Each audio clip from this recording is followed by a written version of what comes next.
ومن تبعهم بإحسان إلى يوم الدين. وبعد. Mes bien chers frères, bienvenue à tous dans cette assise que nous demandons à Allah subhanahu wa ta'ala de rendre pour nous bénéfique et bénie et de nous accorder en celle-ci la sincérité dans les paroles et les actes. Comme cela a été annoncé, nous allons lire ensemble, incha'Allah ta'ala, un poème écrit par l'imam Abdurrahman ibn Nasr al-Sa'di rahimahullah ta'ala, dans lequel il a exposé les différentes étapes à emprunter pour celui qui souhaite rencontrer son Seigneur subhanahu wa ta'ala et se voir entrer et favoriser en faisant partie des gens du paradis. Le Cheikh rahimahullah ta'ala a écrit ce poème de façon simplifiée afin de nous faire comprendre ces étapes pour que l'on puisse les suivre, les emprunter et ainsi accéder au paradis d'Allah subhanahu wa ta'ala, et je demande à Allah de me compter ainsi que vous parmi les gens de son paradis. Et le Cheikh rahimahullah ta'ala a écrit un commentaire de ce poème dont nous allons lire incha'Allah ta'ala dans ses assises quelques extraits bi'idhnillah. Et avant cela, il a fait une courte introduction dont je vais résumer le sens incha'Allah afin de nous expliquer qu'est-ce qui est visé par l'ibada, qu'est-ce qui est visé par l'adoration. Et il nous dit que l'adoration d'Allah subhanahu wa ta'ala, c'est le fait de connaître Allah, le fait d'aimer Allah, le fait de revenir sans cesse à Allah subhanahu wa ta'ala par l'adoration et le repentir. Et c'est aussi le fait d'emprunter les voies qui te mènent à la demeure de la félicité, la demeure de la paix, qui n'est autre que le paradis d'Allah subhanahu wa ta'ala. Donc l'ibada, l'adoration d'Allah, c'est la voie qui va te mener au paradis. Mais malheureusement aujourd'hui, comme nous le savons tous, la majorité des gens ont été pris par les choses matérielles. Ils se sont détournés de ce qui leur est profitable ici-bas et dans l'au-delà. Ils ont favorisé les biens qui sont vils, temporaires, qui ne sont pas voués à durer, et ils ont délaissé et se sont détournés des biens durables qui sont les œuvres pieuses, qui les rapprochent d'Allah subhanahu wa ta'ala et sont la cause qui leur permettra d'entrer au paradis. Ils sont occupés par le suivi des passions, le suivi des désirs, le suivi de ce qui plaît à leur âme, bien souvent incitatrice au mal, si ce n'est celui qu'Allah subhanahu wa ta'ala a favorisé et à qui il a fait miséricorde. Nombre de personnes ne se soucient pas lorsqu'ils agissent de savoir qu'est-ce qui plaît à Allah et qu'est-ce qui ne plaît pas à Allah. Ils agissent sans se poser de questions. Ils œuvrent seulement afin d'assouvir leurs désirs, de se faire plaisir parmi les plaisirs temporaires de ce bas monde qui sont tous voués à disparaître et qui auront une fin tôt ou tard. Et quelle que soit la chose par laquelle tu t'occupes dans ce bas monde, tu dois savoir que celle-ci aura une fin et tu dois sans cesse te rappeler de cela. Tu dois te rappeler que demain, tu seras seul avec tes œuvres devant ton Créateur subhanahu wa ta'ala. Tu dois te rappeler que demain tu seras seul et que ton Créateur te demandera des comptes au sujet de chacune des actions que tu as fait dans ce bas monde. Bonne ou mauvaise? فَمَنْ يَعْمَلْ مِثْقَالَ ذَرَّةٍ خَيْرًا يَرَهُ وَمَنْ يَعْمَلْ مِثْقَالَ ذَرَّةٍ شَرًّا يَرَهُ. Et quiconque fait le bien, fût-ce du poids d'une petite fourmi, il le verra. Il le retrouvera auprès d'Allah et Allah lui en donnera sa pleine rétribution et plus encore, il la verra certainement multipliée car la grâce d'Allah subhanahu wa ta'ala est immense. Et celui qui fait du mal, fût-ce du poids d'une petite fourmi, il le verra également. Le moindre péché, la moindre erreur, la moindre mauvaise action, il en aura à rendre des comptes devant Allah subhanahu wa ta'ala. Donc ceci doit éveiller dans le cœur du serviteur la peur et l'espoir, la peur du châtiment d'Allah subhanahu wa ta'ala, la peur de l'enfer et l'espoir en la récompense d'Allah et l'espoir au paradis. Car c'est cela que se doit de rechercher tout croyant. Pourquoi œuvrons-nous si ce n'est pour entrer au paradis d'Allah subhanahu wa ta'ala? Nous sommes dans ce bas monde comme dans un test. C'est comme si cela était un grand contrôle pour chacun d'entre nous. Certains vont réussir ce contrôle, vont réussir ce test, et ils seront récompensés et ils vont entrer au paradis. D'autres vont échouer. Ils vont se détourner de ce qui leur a été demandé d'accomplir. Et ceci sera la cause de leur perdition, et ils se verront jetés en enfer, et on demande à Allah subhanahu wa ta'ala de nous en préserver. Donc le serviteur, il doit sans cesse se rappeler de cet objectif. On connaît tous la parole d'Allah subhanahu wa ta'ala وَمَا خَلَقْتُ الْجِنَّ وَالْإِنسَ إِلَّا لِيَعْبُدُونَ. Je n'ai créé les djinns et les hommes que pour qu'ils m'adorent. Qu'est-ce que cela signifie? Cela signifie que l'adoration d'Allah subhanahu wa ta'ala est la cause, la raison qui justifie ta présence sur terre. Tu es sur terre pour adorer Allah subhanahu wa ta'ala. Tu n'es pas sur terre seulement pour assouvir tes désirs, te faire plaisir, profiter des biens vils de ce bas monde. Non. Ces choses qu'Allah subhanahu wa ta'ala peut t'accorder, parmi les richesses, les biens, les épouses, les enfants, et ainsi de suite parmi les choses qui plaisent à l'homme dans ce bas monde. Ceci sont des choses qui doivent t'aider à te rapprocher davantage d'Allah subhanahu wa ta'ala. C'est de cet œil que tu dois les regarder. Cet argent qui t'est donné, tu dois te demander comment je peux me rapprocher d'Allah subhanahu wa ta'ala avec cet argent. La santé qui t'est accordée, tu dois te demander comment avec cette santé, avec cette force, je peux chercher à me rapprocher d'Allah subhanahu wa ta'ala. Quelles sont les actions que je peux accomplir? Cette vue qu'Allah subhanahu wa ta'ala t'a donnée, tu dois chercher à savoir à quoi elle peut te servir pour te rapprocher de ton Seigneur et ainsi de suite avec l'ensemble des bienfaits qu'Allah subhanahu wa ta'ala nous a accordés. Et tu dois prendre garde à ne pas faire partie du nombre des insouciants, de ceux qui sont dans ce bas monde, qui ont connaissance de ces choses, mais qui s'en détournent, qui favorisent la vie d'ici-bas, qui n'est qu'éphémère, et délaissent ce qui leur profite, et ceux dont ils pourront voir la belle rétribution auprès d'Allah subhanahu wa ta'ala dans l'au-delà. Donc on demande à Allah subhanahu wa ta'ala de nous aider à profiter de la lecture de ce poème et de nous aider à emprunter cette voie et ces différentes étapes que l'auteur rahimahullah ta'ala a exposées. Il a donc commencé en disant سعد الذين تجنبوا سبل الردى وتيمموا لمنازل الرضوان. Bienheureux sont ceux qui des voies de la perte se sont écartés. Bienheureux sont ceux qui des voies de la perte se sont écartés et vers les degrés de l'agrément, c'est-à-dire l'agrément d'Allah, se sont dirigés. Les bienheureux, ce sont ceux qui empruntent cette voie qui leur permet d'atteindre l'agrément d'Allah subhanahu wa ta'ala. Et dans ce bas monde, tout le monde cherche à être heureux.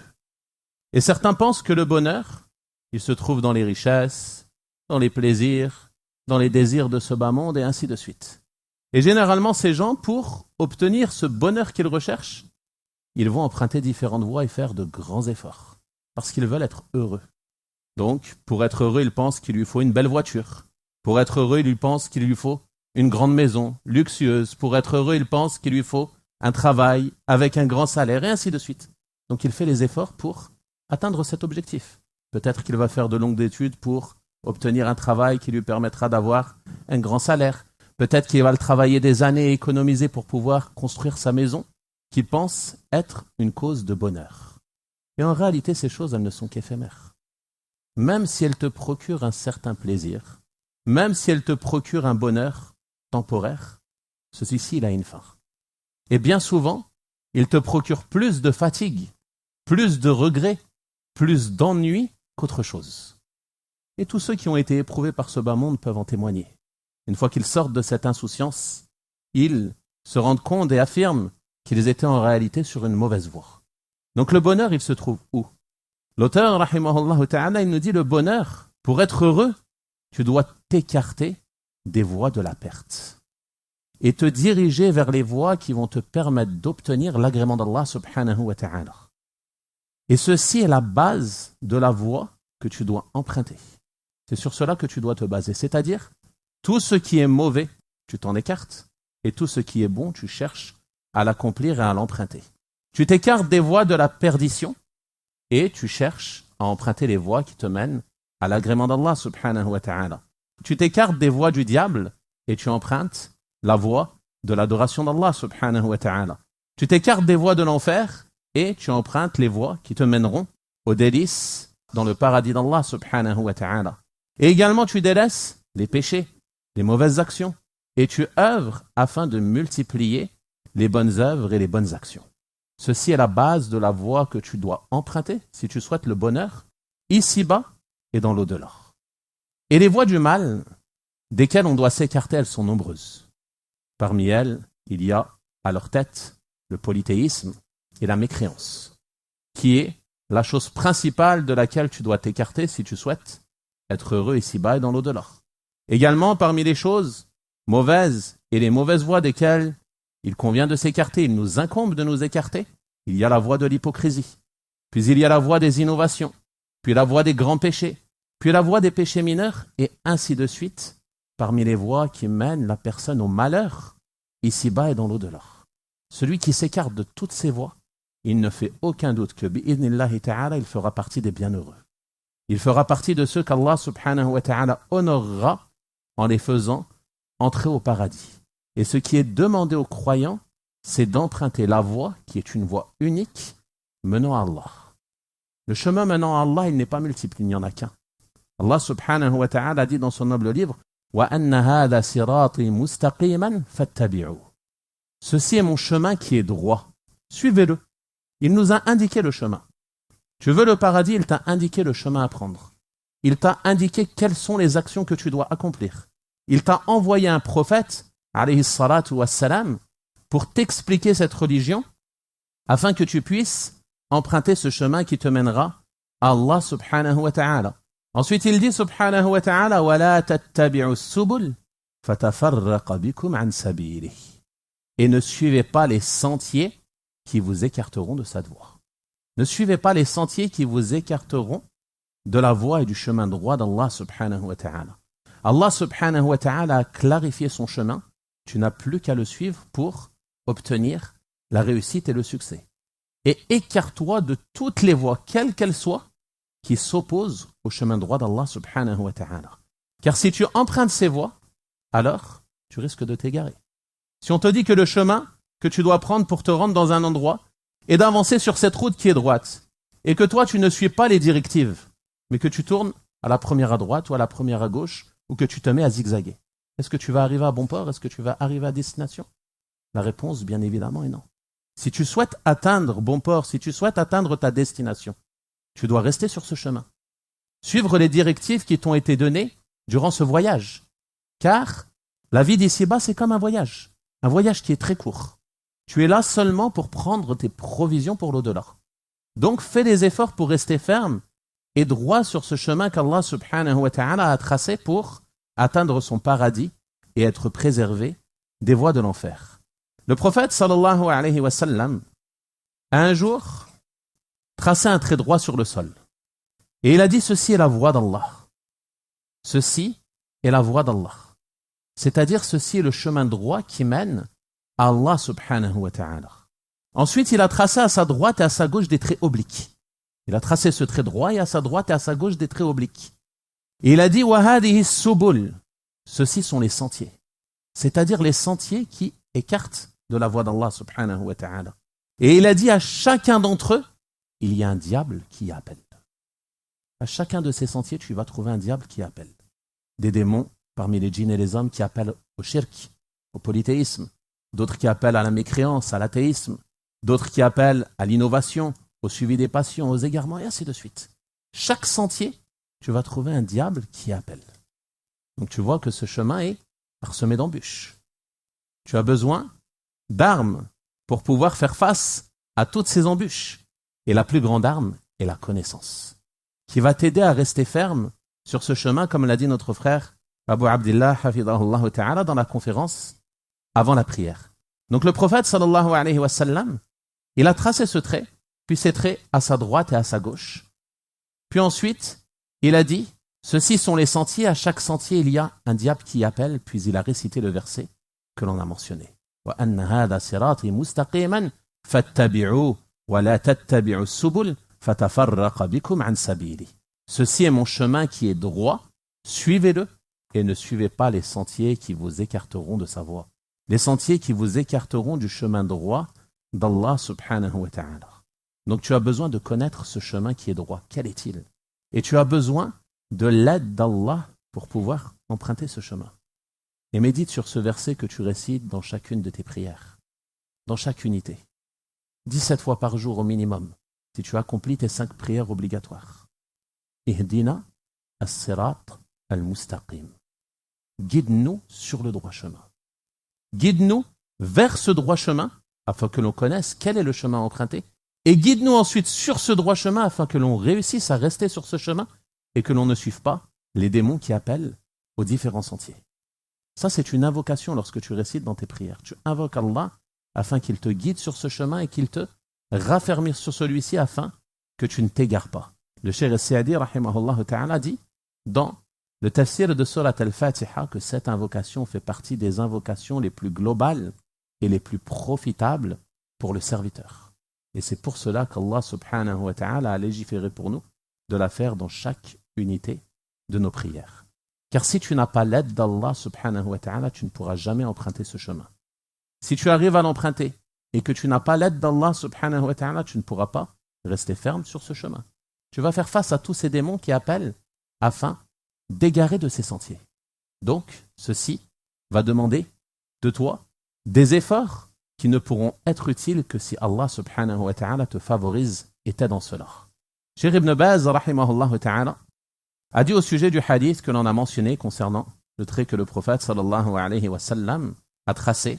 Le sens est que la voie d'Allah est une voie claire. Elle mène celui qui l'emprunte au paradis et à la félicité. Quant aux sentiers qui sont à sa droite et à sa gauche, alors ce sont les innovations, les ambiguïtés et les passions interdites qu'ont emprunté la majorité des créatures. Et il dit, et elle mène celui qui emprunte ces sentiers au feu de l'enfer, et on cherche refuge auprès d'Allah contre cela. Fin de citation de la parole du Cheikh, rahimahullah ta'ala. Donc cette première étape que l'imam As-Sa'di, rahimahullah ta'ala, a mentionnée, pour celui qui souhaite être parmi les bienheureux, et qui souhaite faire partie des gens du paradis, qui souhaite qu'Allah subhanahu wa ta'ala l'honore par cette demeure éternelle, dans laquelle il y a ce qu'aucun œil n'a vu, ce qu'aucune oreille n'a entendu et ce que le cœur d'un homme ne peut s'imaginer. Celui qui veut faire partie de ces gens-là, la première chose à faire est qu'il emprunte la bonne voie. Si tu n'empruntes pas la bonne voie, tu ne pourras pas arriver à bon port. Et ceci nécessite 2 choses. La première est la science. Car si tu n'as pas la science, tu ne pourras pas connaître ce chemin. Celui qui ignore le chemin à prendre, il ne peut pas l'emprunter. Et la deuxième chose dont tu as besoin, c'est la patience, afin de rester ferme sur ce chemin, jusqu'au jour de la rencontre d'Allah, subhanahu wa ta'ala. Car, pour rester ferme sur ce chemin, comme on va le voir, Inch'Allah, tu vas faire face à de nombreuses choses qui sont tentantes et vers laquelle l'âme est attirée et que tu devras délaisser, car celles-ci sont mauvaises et risquent de te mener à la colère d'Allah subhanahu wa ta'ala. Et également, tu vas devoir patienter sur des choses qui sont difficiles, des choses que ton âme peut avoir du mal à accomplir, mais qui sont les choses qui te rapprochent d'Allah subhanahu wa ta'ala. Donc tu as besoin de 2 choses, on a dit. La science, afin de connaître quel est ce chemin, et la patience, afin de pouvoir rester ferme sur ce chemin et ne pas te laisser tenter par ces démons qui appellent à ces sentiers. Et parmi les bénéfices importants à souligner ici, qui vont te permettre de comprendre l'importance de t'empresser vers le bien, de ne pas faire preuve de paresse sur le sentier d'Allah subhanahu wa ta'ala, de ne pas repousser sans cesse les choses au lendemain. Il y a le fait que tu dois savoir qu'au jour de la résurrection, il y aura un sirat qui sera posé au-dessus de l'enfer, que les croyants devront traverser. Ce pont qui sera établi au-dessus de l'enfer, les croyants le traverseront à une vitesse qui correspondra à leur empressement dans l'accomplissement des bonnes œuvres dans ce bas monde. C'est-à-dire que plus tu t'empresses vers le bien dans ce bas monde, plus tu pourras, bi'idhnillahi ta'ala, par la grâce d'Allah et son aide, traverser ce chemin très rapidement. Et plus tu fais preuve de paresse, plus tu tardes à accomplir le bien, plus tu le repousses au lendemain, plus tu risques de faire partie de ceux qui ne traverseront peut-être pas ce pont et tomberont en enfer, et on demande à Allah subhanahu wa ta'ala de nous en préserver. Et il est rapporté dans le hadith que certains vont traverser ce pont à la vitesse de l'éclair. D'autres vont le traverser à la vitesse du vent. D'autres vont le traverser comme l'oiseau, à la vitesse de l'oiseau. Et ainsi de suite jusqu'à ceux qui le traverseront avec grande difficulté et ceux qui tomberont et n'arriveront pas à le traverser. Wallahu al-musta'an. Et dans le hadith, il est venu très clairement la parole du prophète sallallahu alayhi wa sallam qui a dit « Tajri bihim a'maluhum » Ce qui les fait avancer, ce sont leurs œuvres. Les œuvres qu'ils ont accomplies dans ce bas monde. Et dans une autre narration, il dit « Yamurruna ala qadri a'malihim » Ils le traversent en fonction de leurs œuvres. En fonction des œuvres que tu as accomplies dans ce bas monde. Donc rappelle-toi de cela et pense à ce moment. Pense à ce moment où les croyants seront confrontés à cela. Et mets tout en œuvre pour être de ceux qui traverseront ce pont à la plus grande vitesse, et on demande à Allah subhanahu wa ta'ala de nous assister. Et pour cela, tu dois t'empresser vers toute œuvre de bien. Comme l'étaient les compagnons radiyallahu anhum. Et à leur tête, Abu Bakr as-Siddiq radiyallahu anhu. Abu Hurayra radiyallahu anhu rapporte, comme on le trouve dans l'authentique de l'imam Muslim rahimahullah, qu'un jour le prophète sallallahu alayhi wa sallam a dit à ses compagnons: qui s'est levé parmi vous aujourd'hui en état de jeûne? C'est-à-dire, qui jeûne aujourd'hui? Abu Bakr a dit: moi. Ensuite, il a dit: qui parmi vous aujourd'hui a suivi un convoi funéraire? Abu Bakr radiyallahu anhu a dit: moi. Ensuite, il a dit: qui parmi vous a nourri un pauvre aujourd'hui? Abu Bakr radiyallahu anhu a dit: moi. Ensuite, il a dit sallallahu alayhi wa sallam: et qui parmi vous a visité un malade aujourd'hui? Abu Bakr radiyallahu anhu a dit: moi. Toutes ces actions au sujet desquelles le prophète sallallahu alayhi wa sallam questionne, il dit: moi je l'ai fait. Il s'empressait de faire le bien. Il n'attendait pas qu'on lui demande ou qu'on le sollicite. Il s'empressait car il avait compris que ceci était à son profit, en premier lieu. Lorsque tu fais une bonne action, même une bonne action qui est du ressort d'aider les autres, comme nourrir un pauvre, aider un nécessiteux, rendre service à ton frère, ainsi de suite. Cette action, elle te profite en premier à toi. C'est toi qui vas être récompensé pour cette action si tu es sincère envers Allah subhanahu wa ta'ala.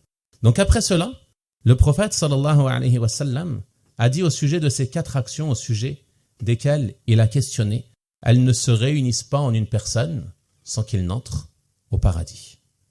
Elles ne sont pas réunies en une personne de cette manière, en une journée, sans qu'il n'entre au paradis, et nul doute qu'Abu Bakr radiyallahu anhu fait partie des gens du paradis. Ceci est donc la première étape, comme on l'a dit, savoir quel est ce chemin et ensuite faire des efforts pour emprunter ce chemin et rester ferme sur ce chemin et se détourner des sentiers qui nous en écartent.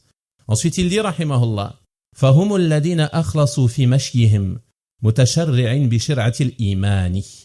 Ils sont ceux qui ont été sincères dans leur avancée. On a vu, ils ont emprunté ce chemin.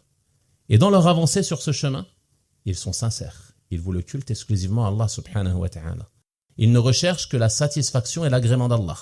Et aux enseignements de la foi se sont conformés. C'est-à-dire qu'ils se sont conformés à ce qu'a enseigné le messager d'Allah sallallahu alayhi wa sallam.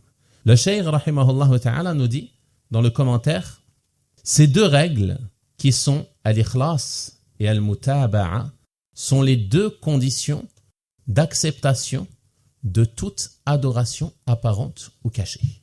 Toute adoration ne peut être acceptée que si tu l'avoues sincèrement à Allah subhanahu wa ta'ala en dehors de tout autre que lui, et que si tu te conformes en celle-ci à ce qu'a légiféré le prophète Muhammad sallallahu alayhi wa sallam.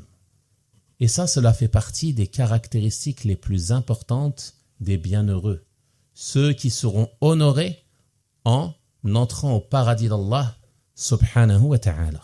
Ensuite, il dit rahimahullah: toute œuvre par laquelle on ne recherche pas le visage d'Allah, alors c'est une œuvre qui est vaine. C'est une œuvre qui est vaine. si tu accomplis une action par laquelle tu es censé te rapprocher d'Allah subhanahu wa ta'ala, mais que tu recherches à travers celle-ci autre que le visage d'Allah. Tu recherches, par exemple, des biens vils de ce bas monde. Tu recherches les éloges, les compliments. Tu recherches à ce que l'on dise de toi que tu es vertueux, que l'on pense du bien de toi, et ainsi de suite parmi les mauvaises intentions qui peuvent souiller le cœur du serviteur.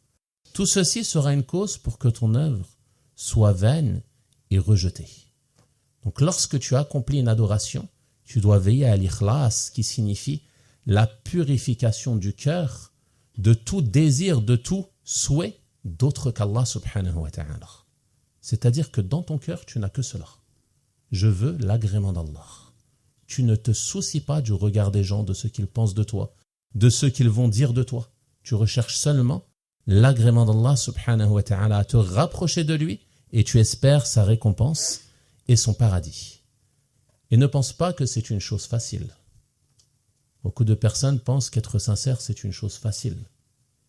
Il se dit, alhamdulillah, moi, j'ai compris le tawhid, je suis le tawhid, je suis un monothéiste, j'entrerai au paradis, alhamdulillah.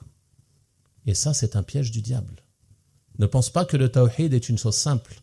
Ne te laisse pas tromper par ces prédicateurs à l'égarement aujourd'hui qui méprisent la science du tawhid et détournent de son apprentissage et son enseignement, qui prononcent des paroles honteuses au sujet de la science du tawhid, des paroles gravissimes, comme en disant que cette science n'est pas d'une si grande importance et qu'il y a d'autres choses à traiter, comme en disant que cette science s'apprend seulement en quelques minutes, ou en disant que ceci ne serait pas de leur responsabilité, mais que ce serait de la responsabilité des parents d'enseigner le tawhid aux enfants, et qu'eux, ils s'adressent à des musulmans, ou d'autres paroles semblables qui démontrent l'ignorance flagrante de ces gens, qu'Allah subhanahu wa ta'ala les réforme, ou alors qu'Allah subhanahu wa ta'ala préserve la communauté de leur mal.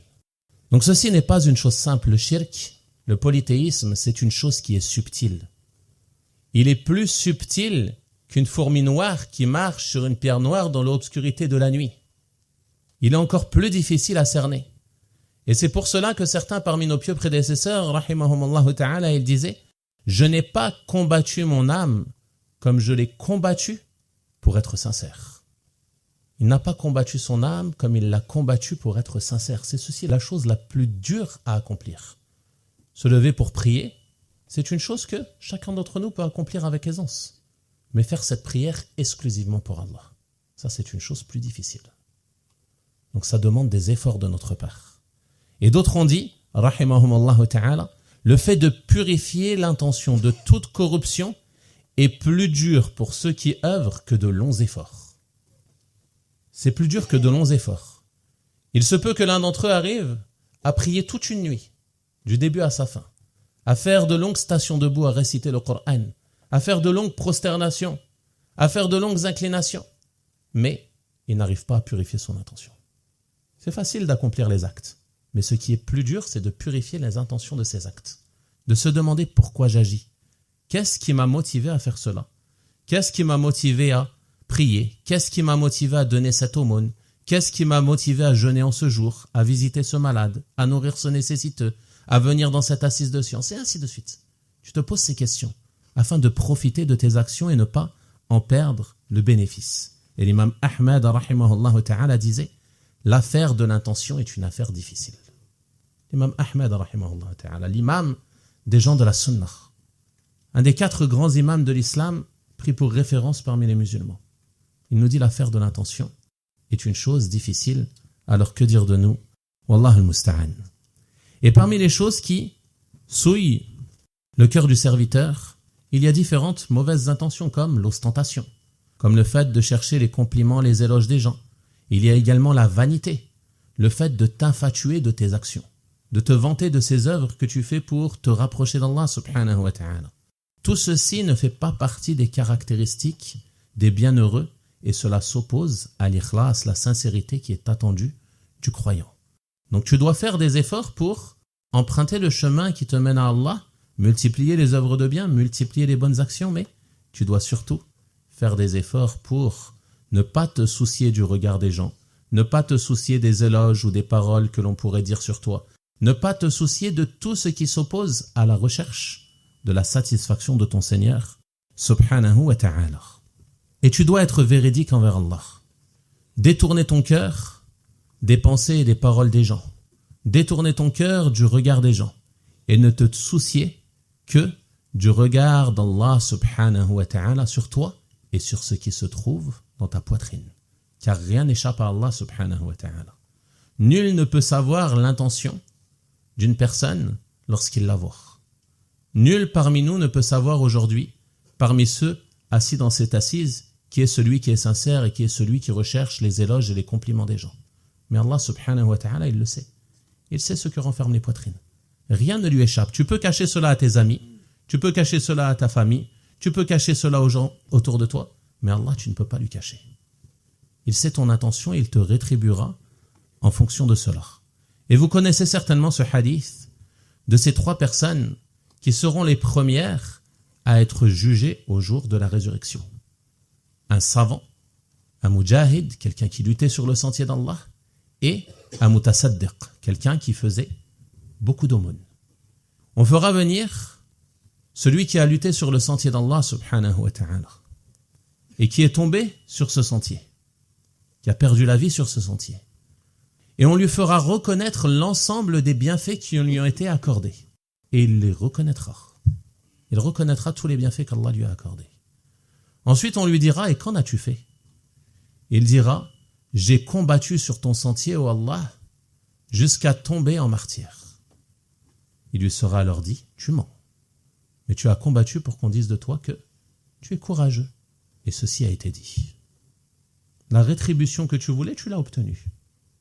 Khalas, tu as eu ta récompense. Il sera pris et traîné sur le visage et jeté au feu de l'enfer. On demande à Allah de nous en préserver. Le deuxième, le savant, de la même manière que le premier, on lui fera reconnaître les bienfaits qui lui ont été accordés. Il les reconnaîtra. Puis on lui dira, qu'en as-tu fait? Il dira, j'ai appris la science pour toi, ô Allah. Et j'ai mémorisé ton livre et je l'ai lu et je l'ai enseigné. On lui dira alors, tu mens. Mais tu as fait cela pour qu'on l'on dise de toi que tu es un savant. Tu as fait cela pour que l'on dise de toi que tu es un lecteur. Et ceci a été dit. Il a eu sa rétribution. Et de la même manière que le premier, il sera jeté en enfer. Ensuite, celui qui était riche et donnait beaucoup d'aumônes. On lui fera reconnaître les bienfaits qui lui ont été accordés. Il le reconnaîtra, puis on lui dira, qu'en as-tu fait? Il dira, j'ai dépensé mes biens sur ton sentier, ô Allah. On lui dira, alors tu mens, mais tu as fait cela pour qu'on dise de toi que tu es généreux. Et comme les précédents, il sera jeté en enfer, wal'iyadhu billah. Donc vous voyez que ce n'est pas seulement l'apparence de l'œuvre de quoi on doit se soucier. L'apparence de l'œuvre, c'est une chose importante comme on va le voir dans la deuxième condition, de se conformer à ce qui est légiféré. Mais avant cela, tu dois te soucier de ton intention. Qu'est-ce qui a motivé ton action? Pourquoi tu agis? Est-ce que tu agis pour Allah ou pour autre qu'Allah subhanahu wa ta'ala? Ensuite, l'auteur, rahimahullah ta'ala, dit dans l'explication de ce vers, et toute œuvre qui n'est pas sur la sunna du messager d'Allah sallallahu alayhi wa sallam, alors c'est une œuvre qui est rejetée. Comme cela est venu dans la parole du prophète sallallahu alayhi wa sallam, dans le hadith de Aïcha, Man amila amalan laysa alayhi amruna fahuwa radd. Celui qui fait une œuvre que nous n'avons pas ordonnée, qui ne fait pas partie de notre religion, une chose nouvelle en religion, celle-ci est rejetée. Donc qu'est-ce qu'on comprend? On a vu en premier lieu l'importance de l'intention, que tu dois purifier ton cœur de toutes mauvaises intentions. Mais cela ne suffit pas. L'action, tu ne dois pas l'accomplir selon tes désirs, selon tes souhaits, selon ta réflexion, non. Tu dois l'accomplir comme elle a été légiférée par le messager d'Allah sallallahu alayhi wa sallam. Et c'est la seule voie te menant au bonheur et au paradis d'Allah subhanahu wa ta'ala.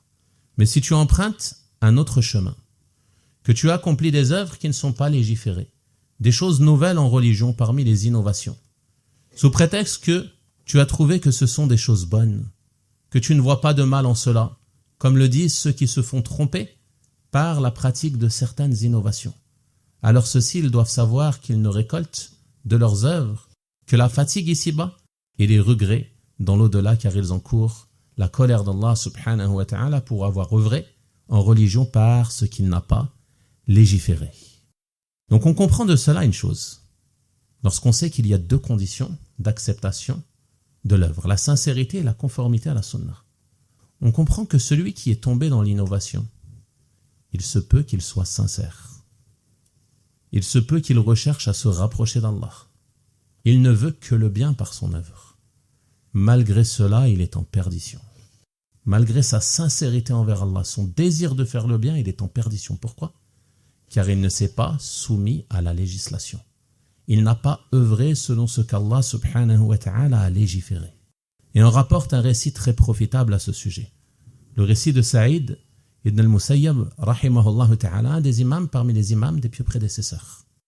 Un jour, il vit un homme en train de prier après le lever de l'aube, après l'entrée du temps de la prière du Fajr. Comme on le sait, ce temps est un temps où il n'est permis de prier que rak'atay sunnah, les 2 unités recommandées avant le Fajr, et la prière obligatoire du Fajr.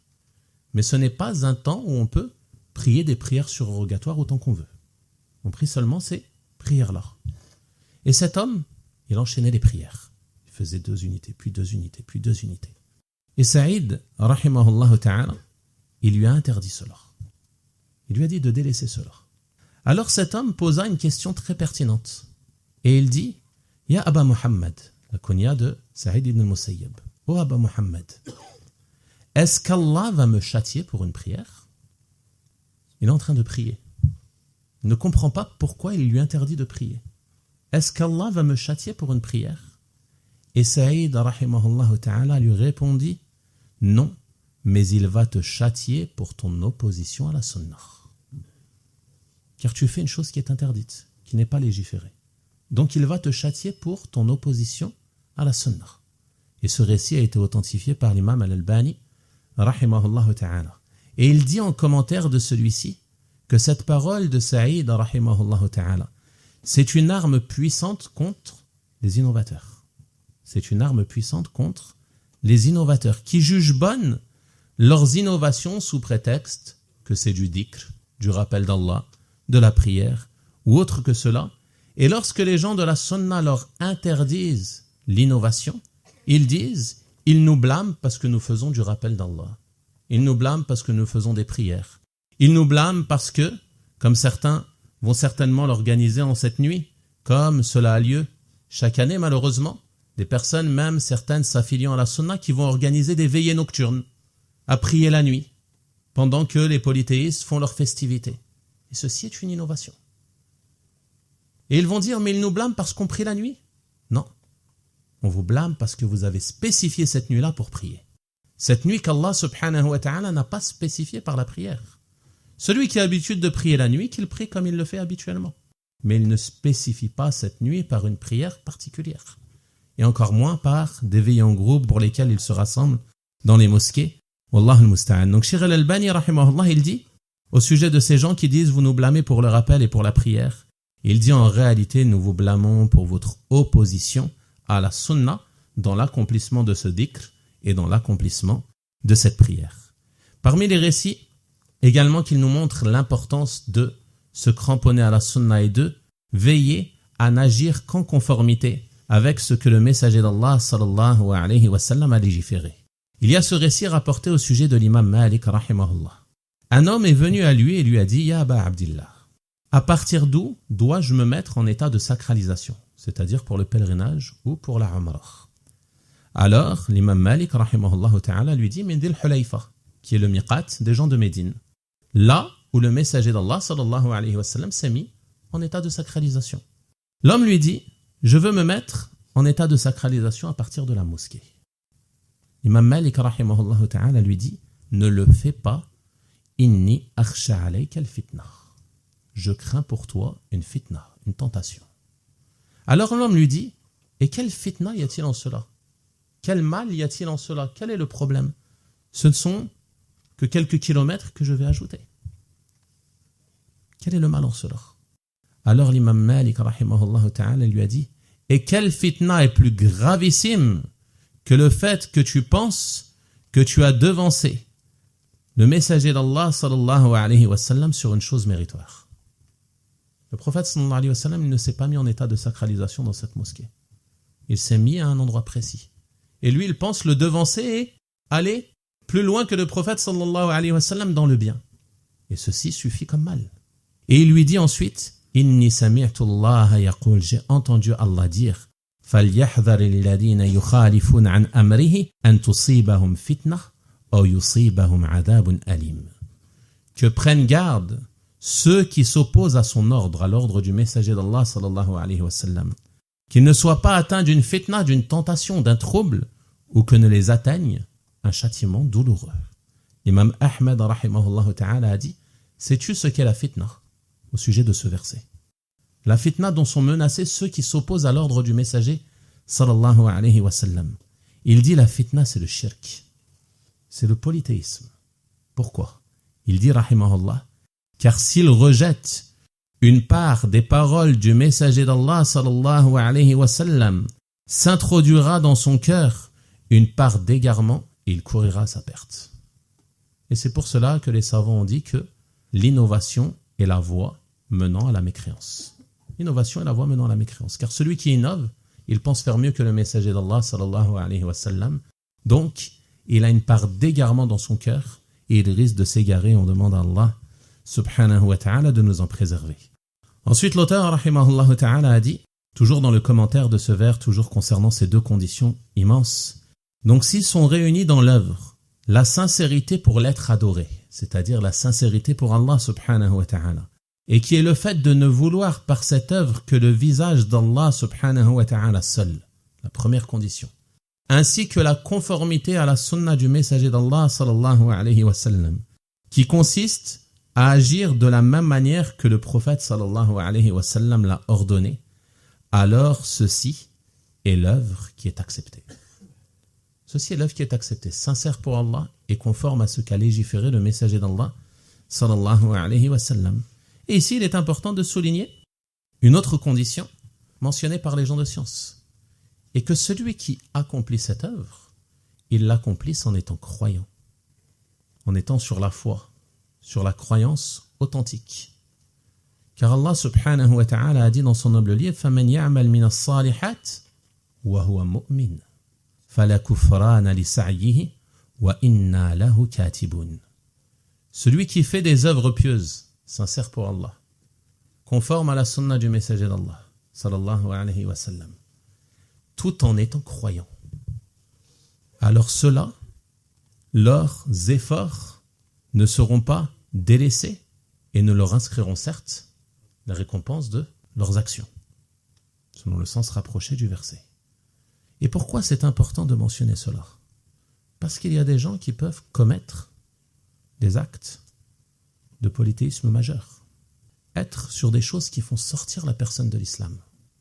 Et en parallèle de cela, ils font certaines œuvres qu'ils vouent à Allah et dans lesquelles ils se conforment à la sunna du messager d'Allah sallallahu alayhi wa sallam. Peut-être qu'il prie ses 5 prières pour Allah, mais de temps à autre, il se rend auprès du mausolée de Sidi un tel ou je ne sais quoi, et il fait un sacrifice. Et ceci est un acte qui fait sortir son auteur de la religion de l'islam. Donc celui-ci, même s'il œuvre sincèrement pour Allah, même s'il se conforme à la sunna du messager d'Allah sallallahu alayhi wa sallam, son œuvre, elle est rejetée. Pourquoi? Parce qu'il ne fait pas partie des croyants. Donc ça, c'est important à souligner, et ceci est venu dans de nombreux versets du livre d'Allah subhanahu wa ta'ala. Et les gens sont de 4 catégories face à ces 2 conditions que l'on vient de mentionner, l'ikhlas ou al-mutaba'a. Il y a ceux qui ont réuni ces 2 conditions, l'ikhlas ou al-mutaba'a, et ceux-là, leurs œuvres, sont acceptées. Il y en a d'autres qui ne sont pas sincères, mais qui se conforment à la sunna. Il fait son œuvre conformément à la sunna du messager d'Allah sallallahu alayhi wa sallam, mais il n'est pas sincère pour Allah, il a une mauvaise intention. Celui-ci, son œuvre, elle est rejetée. C'est-à-dire l'œuvre dans laquelle il a agi ainsi. Il y en a d'autres qui sont sincères, mais qui ne se conforment pas à la sunna du messager d'Allah sallallahu alayhi wa sallam, à l'exemple des adorateurs ignorants et des innovateurs. Ils peuvent être sincères, mais ils ne se conforment pas à la sunna, donc leurs œuvres sont rejetées. Et il y en a d'autres qui œuvrent sans sincérité et sans conformité. Et nul doute que ceux-ci font partie des malheureux. Wal'iyadhu billah. Donc ceci est la 2e étape sur ton cheminement vers Allah. Tu as trouvé la bonne voie, tu suis la bonne voie, tu veilles sur cette voie à accomplir seulement des œuvres sincères pour Allah et conformes à la sunna du messager d'Allah sallallahu alayhi wa sallam. Ensuite il dit rahimahullah وهم الذين بنوا منازل سيرهم بين الرجاء والخوف للديان. Et ils sont ceux qui, de leur cheminement, les étapes ont érigé entre l'espoir et la peur au juge souverain voué. C'est-à-dire entre l'espoir et la peur qu'ils vouent à Allah subhanahu wa ta'ala. C'est-à-dire que ce chemin droit, ils l'empruntent avec espoir en Allah, espoir en la récompense d'Allah. Et ils l'empruntent également avec peur d'Allah subhanahu wa ta'ala et peur de son châtiment. Ils ont réuni donc entre la peur et l'espoir qui sont, comme l'ont dit les gens de science, à l'exemple des deux ailes d'un oiseau. Il est impératif pour le croyant d'être toujours entre la peur et l'espoir. Est-ce que l'oiseau peut voler avec une seule aile? Il ne peut pas voler avec une seule aile. Il a besoin de ces deux ailes. De la même manière, le croyant qui veut cheminer vers le paradis, qui veut avancer sur ce chemin droit qui mène à Allah subhanahu wa ta'ala, il a besoin de ces deux ailes qui sont la peur et l'espoir. L'espoir en Allah subhanahu wa ta'ala, l'espoir de sa récompense, qui vont le motiver à agir, et la peur d'Allah subhanahu wa ta'ala, la peur de son châtiment, qui vont l'aider à s'écarter des péchés et des mauvaises actions. Il dit, rahimahullah, donc, qu'ils réunissent la peur et l'espoir dans chacune de leurs œuvres. Et ce car, ils regardent leur propre personne, et ils se rendent compte de leur manquement à l'égard d'Allah. Chacun d'entre nous est plus savant de sa propre personne. Et chacun d'entre nous sait pertinemment qu'il a beaucoup de manquements vis-à-vis du droit d'Allah subhanahu wa ta'ala. Et ces manquements-là, ils éveillent en toi de la peur. Tu as peur qu'Allah subhanahu wa ta'ala te demande des comptes concernant ces manquements. Donc cette peur, elle va t'aider à te remettre en question et corriger ces manquements. Et ainsi te rectifier et avancer d'une meilleure manière sur ce chemin droit. Et d'un autre côté, il regarde toutes les grâces dont Allah subhanahu wa ta'ala les a comblées. La bienfaisance d'Allah subhanahu wa ta'ala envers ses serviteurs. Son bienfait de nous avoir guidés à cette religion. Son bienfait de nous avoir guidés au suivi de la sunna de son messager sallallahu alayhi wa sallam. Son bienfait de nous avoir guidés au suivi de la voie des salaf.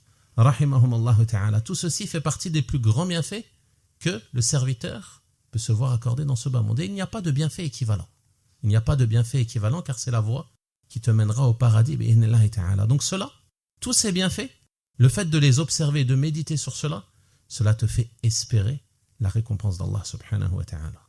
Tu espères qu'il te récompense et tu espères entrer dans son paradis. Et certaines personnes ont emprunté un mauvais chemin concernant la peur et l'espoir. Certains ont fait prédominer l'espoir. Ils ne regardent que les bienfaits d'Allah. Ils ne regardent que le pardon d'Allah. Ils ne méditent que sur la miséricorde d'Allah. Et ceci le pousse à se plonger dans les péchés et les mauvaises actions et ne pas s'en repentir, à ne pas revenir de ces mauvaises actions. Car ils pensent que, étant donné qu'Allah est pardonneur et miséricordieux, il a espoir en cela et il persiste et persévère et s'obstine dans les péchés et les mauvaises actions. Et il se peut même qu'il délaisse ses obligations. Et il ne pense pas à s'en repentir. Mais il espère le pardon d'Allah. Il espère la récompense d'Allah. Il espère faire partie des gens du paradis alors qu'il ne fait aucun bien. Wallahu al-musta'an. Et ceci fait partie des conséquences et des effets d'une croyance parmi les croyances déviantes des gens de l'innovation et de l'égarement qui est la croyance des murji'a. Ceux qui ont repoussé les œuvres de la foi. Ceux qui ont dit que les œuvres ne font pas partie de la foi. Que le croyant, qu'il fasse du bien ou qu'il fasse du mal, l'essentiel est qu'il ait la foi dans son cœur. Et tous sont égaux. Le meilleur des croyants, Abu Bakr, radiyallahu anhu, serait pour eux semblable au plus pervers des croyants. Car la foi est dans le cœur. Et ils ont tous les deux reconnu le Créateur et son droit exclusif à être adoré. Donc ils sont égaux, selon cette croyance. Et les gens se sont fait influencer indirectement par cette croyance, qui est de penser que les œuvres ne font pas augmenter la foi et que le délaissement des bonnes œuvres et le fait de commettre des péchés ne fait pas diminuer la foi. Donc ils se sont reposés sur le pardon d'Allah subhanahu wa ta'ala et sa miséricorde. Et inversement, d'autres, qu'est-ce qu'ils ont fait? Ils ont fait prédominer la peur. Ils ont fait prédominer et ils n'ont observé que les versets de la menace du châtiment. Et ils ont emprunté une autre voie égarée, une autre voie déviante parmi les voies des gens égarés, qui est la voie des Khawarij. qui ont exagéré concernant les textes de la menace en pensant que le fait de commettre un péché faisait sortir la personne de la religion de l'islam. L'extrême opposé. Et de ce fait, ils ont fait désespérer les gens de la miséricorde d'Allah. Et ceux qui font prédominer la peur, tu les verras méditer sur leur situation, sur leurs péchés, et penser qu'ils ne peuvent plus s'en sortir. Penser qu'ils n'ont plus d'issue. Et cette pensée, qu'est-ce qu'elle provoque? Elle provoque le retard ou l'absence du repentir. Car elle pense que le repentir ne lui sera pas utile. Donc il reste dans sa situation, Allah al-Musta'an. Donc la voie du juste milieu, c'est la voie des gens de la Sunnah. Ceux qui cheminent vers Allah subhanahu wa ta'ala sans cesse, entre peur et espoir. Allah subhanahu wa ta'ala dit dans son noble livre, « Informe mes serviteurs que je suis le pardonneur et le très miséricordieux. » C'est-à-dire qu'une fois qu'ils connaîtront la perfection de la miséricorde d'Allah et la grandeur de son pardon, ils vont faire des efforts les menant à obtenir cette miséricorde et ce pardon. Ils vont délaisser les péchés, ils vont s'en repentir afin de se faire pardonner. C'est cela qu'Allah subhanahu wa ta'ala informe de cela. Il est pardonneur et miséricordieux pour ceux qui se repentent, pas pour ceux qui persistent et s'obstinent dans les péchés. Donc, il ne convient pas à la personne d'avoir un espoir si grand qu'il l'a fait rester dans les péchés, ne pas s'en détourner, ne pas s'en repentir. Ensuite, il dit subhanahu wa ta'ala wa anna azabi huwa al-azabul alim, et que mon châtiment est le châtiment douloureux. Informe mes serviteurs que je suis le pardonneur, le très miséricordieux, et que mon châtiment est le châtiment douloureux. C'est-à-dire que s'ils savent cela, qu'ils ont conscience de cela, et qu'ils ne s'écartent pas des péchés et persistent sur cela, alors ils encourent le châtiment d'Allah subhanahu wa ta'ala. Donc ce verset, au son départ, il éveille en toi l'espoir. L'espoir qui va te pousser à œuvrer pour te rapprocher d'Allah subhanahu wa ta'ala. Et la suite, elle éveille en toi la peur. La peur qui va te pousser à te repentir et à t'écarter des mauvaises voies qui éloignent d'Allah subhanahu wa ta'ala.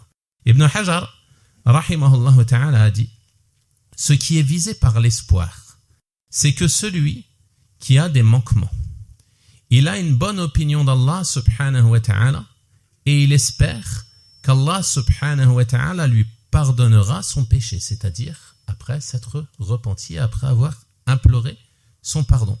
Et celui qui accomplit une bonne action, il espère que cette bonne action sera acceptée par Allah. Quant à celui qui est plongé dans les péchés et qui espère ne pas avoir de compte à rendre sur ses péchés et qui ne regrette pas et qui ne délaisse pas, alors celui-ci est leurré. Celui-ci est leurré.